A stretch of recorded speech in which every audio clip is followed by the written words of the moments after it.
This is MMRFM.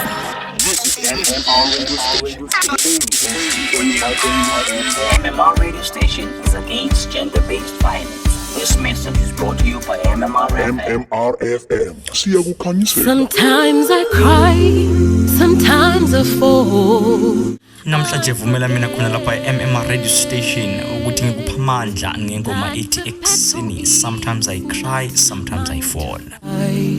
But God, With whatever you're experiencing, the battle is not yours neither mine, but it is God's battle. Impi yaka Jehovah.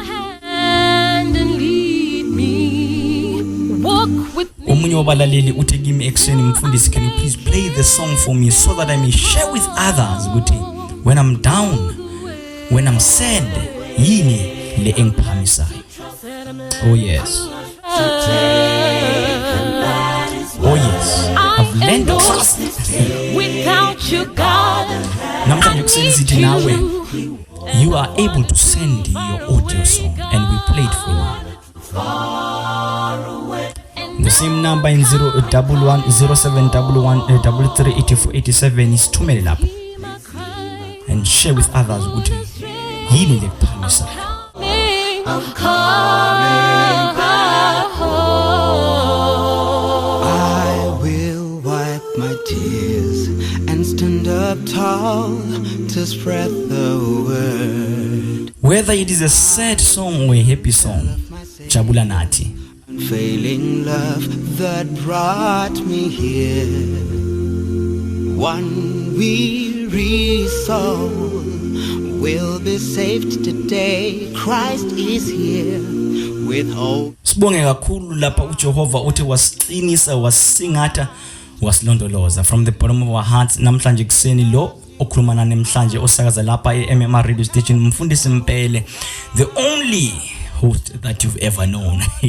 Not only that, we give you light. MMR radio station, the only multi-language radio station khona lapha sithi uNkulunkulu ekseni anibusise, sinibulisa nonke bogogo nabomkhulu, abomama nabobaba, bosisi nabobhuti nabantwana ngisho nje abancane kusukela lapha low field kuya high field, boma plus boma Jakarta kupuka uye ngale boma Wheatbank. Sinibulisa nonke kupuke futhi ujikeleze uye ngale boma Pretoria, boma Joburg, kupuke boma Northwest, ubuye uyehle futhi boma KZN. Onke ama listeners we MMR radio station sithi uNkulunkulu abenani anilondoloze. Okumnandi nokuhle okwenzekile during the week was that kube nabazalwane abathe basibhalela bathi mfundisi, can you please have prayers. Kwaseke abafundisi sisebenzisana nabo ukukhulekela abazalwane sibaqinise. We did a conference call during the week, safona ke sakhulekela ke kabazalwane. uJehova waphendula imithandazo. Today this morning ngithole imessage ethi mfundisi, thank you very much for the prayers. Lokho besikuthandazela kuhambe kahle, kodwa ke kumele sichubeke futhi sikhuleke sithi kulabo abafonile bakhuluma bachumana neMMR radio station sithi uJehova anibusise and we are going to still do more. Ngaloko sithi ke na kulabo abangakathintanga noma abangasifonelanga, you can also WhatsApp us lapha on 0711338487. Phinde futhi usithole lapha ku email yethu mmrradiostation@gmail.com. Inyanga yethu ke namhlanje ngoJuly, isikhathi sethu 9:30 ngomhla ka11 unyaka wethu 2020. A week vessel itopic yethu noma isihloko sethu sanamhlanje right here on MMR radio station. Namhlanje sinomfundisi Mbele okhona khona la ku radio station. Ola in the studio namhlanje kuseni simfundisi Mbele, kunjani? Molo Mfundisi, thank you for having me this morning. Hallelujah, thank you very much. Nathi siyakamukela khona lapha eMMR radio station. Mfundisi, maybe can we have this time ukubulisa abalaleli emakhaya? Molweni baphulaphula emakhaya. Hey, baphulaphuli. Kusho ukuthini ke mfundisi ukuthi baphulaphuli? Ngoba ngesizulu ukuphulaphula isigodo uyaziphulaphula. Ana balaleli baphulaphula. Kusho ukuthi balali. Oh, baphulaphuli balaleli. Ene. Oh. So what language is that? It's Xhosa. Oh, it's Xhosa. Yes, it's Xhosa. Kaloku nami ndiyakwazi ukukhuluma isiXhosa, ndiyakwazi ukuthetha isiXhosa nami ndiyaphulaphula konje maphulaphula balaleli. Awu Sibonga uJehova isikhathi samanje sithanda ungena before siqhubeka ngamahlelo ethu singena ku proverb time so that we are able to hear what King Solomon is saying. As always siyazi ke ukuthi sihlala sifunda izwi elivela kuJehova and sihlala sifunda incwadi yaka Proverbs. Today sifuna ukufunda incwadi yaka Proverbs chapter yethu lapha ithi chapter 13 and sifunde uverse 10. uSolomon lapha inkosi uSolomon lapha ukhuluma with something interesting lapha ku verse 10 uthi pride only leads to an argument but wisdom listens and asks for advices. Hey, bakithi it is good to get an advice, it is good to ask. iBhayibheli lithi umuntu ohlakaniphile uyawathatha ama advice. Akusho ukuthi uyislima noma awuhlakaniphanga if you are advised. Akusho ukuthi you are a fool noma awuhlakaniphanga. In fact the Bible says ohlakaniphile nguyeke kanye lo othatha ama advice. But arguments, if there is pride, it leads to arguments. Arguments in most cases yilapho sibona khona pride. Namhlanje sikufunda ngoNkosi uSolomon ukuthi emakhaya wethu pride ayilale phansi because yiyo le pride eyenza ukuthi emakhaya kube nama arguments. Yiyo le pride eyenza ukuthi einkonzweni, ezikolweni, work environment, everywhere lapho sihamba khona thina sahlala silwa because there is pride. But Solomon uthi the wise person, the wise mother, father, brother, sister, the one that is wise nguyelo othatha ama advice. Namhlanje right here on MMR radio station city ohlakaniphile yilo okhona ukuthatha ama advice. Ongabe uyisula yilo oba ne pride because pride brings in or allows arguments to creep in. Kwangathi uNkulunkulu anganibusisa. Namhlanje balaleli abathandekayo isihloko sethu sithi a weaker vessel. Abanye mhlambe bayabuza ukuthi what is a weaker? For many years obviously we know the verse esithola lapha ku 1 Peter chapter 3 verse 7 ekhuluma about a weaker vessel, and for many years kudala kushunyayelwa ngalelo verse. Namhlanje isihloko sethu interestingly we want to find out umfundisi Mbele lapha uzokhuluma ashare nathi mavi asiphe amavi aqinisayo noasiphilisayo chaza ukuthi what does it mean to be a weaker vessel.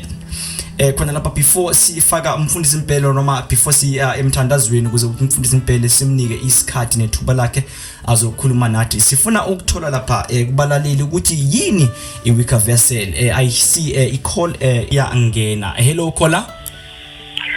Ngolo mfundisi. Ninjani mama? Siphilile unjani wena? Awu siyaphila mama, mhlamba ngazazisa ukuthi uvela kuphi? Uthetha nomama uvoyiswa eDobsonville. Sibonge kakhulu mama. Mama isihloko sethu namhlanje sithi a weaker vessel. Ungathini wena? Ungayichaza uthini? Kusho ukuthini ukuthi a weaker vessel? Kolwami ulwazi a weaker vessel yinto ethe efuna ukuphathwa ngobunono ngoba kulula ukuthi yophuke iphinda futhi kube lula ukonakala ngalondlela ngenxa yobu ethe bayo ifuna xa uyiphathayo uyiphathe ngobunono obukhulu. Sibonge kakhulu uNkulunkulu akubusise mama, siyabonga. Ubonga mina mfundisi. Amen. Amen. Umuntu omdala umama uthi into ethe mfundisi. Awu into ethe mfundisi isho ukuthini ngesizulu? Into ethizeni yini ethe Weaker. into weak. So namagama uthi ngoba umuntu wesifazane umuntu weak. Yes. Hey, sihloko sethu namhlanje right here on MMR radio station is a weaker vessel. Into ethe ngitshilo that ndiyasazi ukusikhuluma isiXhosa ngiright mfundisi. Kusithetha. Oh nkosi yami. Aw Sibonga kakhulu lapha uJehova sithanda masinya ukungena emthandazweni masiphuma emthandazweni. Umfundisi Mbele asiphe amavi okuphila. Sithi uvala amehlo bese siyakhuleka. Namhlanje kuseni Nkosi Baba namandla ube nathi wasigcina wasilondoloza. Namhlanje Nkosi Baba namandla sivule izingcondo zethu sivule nezindlebe ukuthi konke ekuzothi kuzwakale kube nguwe Nkosi Jehova uhamba nathi osiholayo engcondweni konke wenze isense kuhlangane ezingcondweni zethu ngegama laJesu Kristu kuze kube phakade. Amen. Amen. Mfundisi into ethe. Amen. Over to you. I'm reading 1 Peter 3 verse 7. That is 1 Peter 3 verse 7. And it reads as follows. Husbands, in the same way, dwell with them according to knowledge, and treat them with respect as unto a weaker vessel, and as heirs with you of the gracious gift of life, so that nothing will hinder your prayers. The Lord always blesses the reading of His word. Peter was probably in Rome when writing this counsel, and he was writing to or for a specific audience. Peter was writing for newly converted Jewish Christians that were scattered in Asia Minor in Turkey. Kunento ebizwa job orientation. This is a process for giving new employees important information about their workplace, about their policies, and about their benefits. This is to ease the transition and sets them up for success and integrates them into the company culture. 1 Peter chapter 3 verse 7. Peter is giving orientation to the newly converted Jewish men. He gives them important information about Christian marriages. He sees that there is a need to ease the transition from Judaism to Christianity. Therefore, Peter is trying to explain the policies and the benefits of Christian marriages. He is saying to these Jewish married men, Christianity comes with benefits. He is saying there is an inheritance document that has been filled and signed for you. Peter uthi, there is inheritance that needs to be transferred to you. So he says, all you need to do is to claim your inheritance. And he says you can only claim it through prayer. But then he brings a strong but. Before you pray, there are things that you need, or there are things that you must do. Peter then outlines a straightforward step-by-step approach. And he says, before you pray, number 1, he says, dwell with your woman according to knowledge.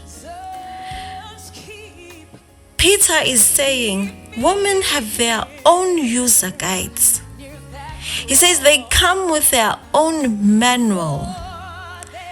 That would be her temperaments, her PMS cycles, her background. Also, Peter, you must have some type of knowledge about her.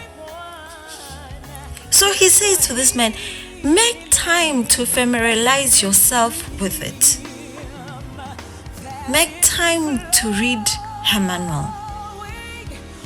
Having knowledge is to be aware. Peter is raising awareness in the Christian homes. Uti, you men, be aware. Be aware of her dreams. Be aware of her ambitions. Be aware of her struggles. He is saying, be an active participant in your marriages. Then number 2, he says, honor them. He says, give them high respect. Peter is saying, unlike in Judaism, where a woman is treated like a slave or a sexual object, in Christianity, women are well respected. Peter knows how patriarchal Judaism is, and he's saying, in Christianity, women are well respected. Number 3, he says, treat them as your equals. Peter takes the readers back to Genesis chapter 1 verse 26, when God gave dominion to both Adam and Eve. So Peter is saying, unlike in Judaism, Christianity has no base for superiority. He says, treat them as equals because they are also equal beneficiaries, and the inheritance document has 2 co-beneficiaries. He says inheritance can't be transferred to one person. So Peter is saying, when you pray to claim your inheritance, your wives must be present. And then he continues to say, and when your claim is being processed in heaven, izulu livele lijonge your wife first. Then listen a checklist. Is she well taken care of? Is she highly respected? Is she abused? Is there any trace of inequality in your home? And if heaven finds her daughter imanqaba, a claim is rejected immediately. They send it back to the sender. If you notice, the term weaker vessel is not part of the step-by-step approach that Peter outlined, because the verse has nothing to do with a weaker vessel. Note, Peter is not saying a woman is a weaker vessel, but he says she is like a weaker vessel. The term was employed to help men understand how fragile she is.